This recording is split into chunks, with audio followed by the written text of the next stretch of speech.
On a découpé une série de thèmes, évoqué la question des déserts médicaux, la question des zones d'activité commerciale et de leur aménagement, les tiers-lieux, un groupe sur la question de la transition énergétique pour leur faire prendre conscience d'un certain nombre d'usages qu'ils peuvent déjà peut-être envisager de transformer et aussi finalement des perspectives d'emploi dont ils n'ont absolument aucune idée et qu'ils peuvent pratiquer à une échelle locale.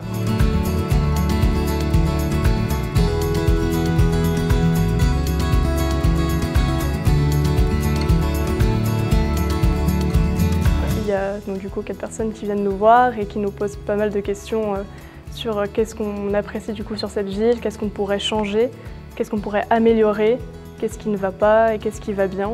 Ça nous fait poser pas mal de questions sur nous en fait, de dire qu'on ne s'informe pas assez sur cette ville et qu'on loupe beaucoup de choses.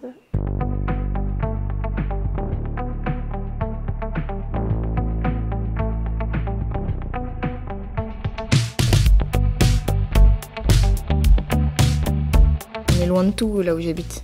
On est vraiment isolé et il n'y a personne. Et pour revenir voir des copains et tout, je dois faire forcément de la route, donc je suis pas autonome, je dépends de mes parents. Le secteur médical, il pêche beaucoup, parce que dès que ça se devient un peu grave ou que c'est précis, il faut tout de suite soit aller sur Périgueux, soit sur Bordeaux. Bergerac, il n'y a pas grand-chose.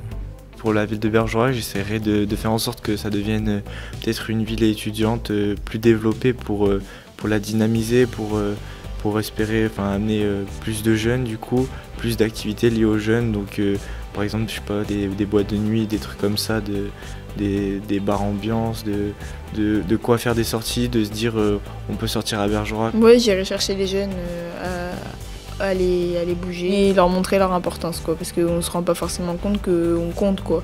On voit nos parents, ils vont voter, ils peuvent faire des choix, alors que nous, en fait, on se rend pas compte, mais on compte, mais on s'en rend pas compte.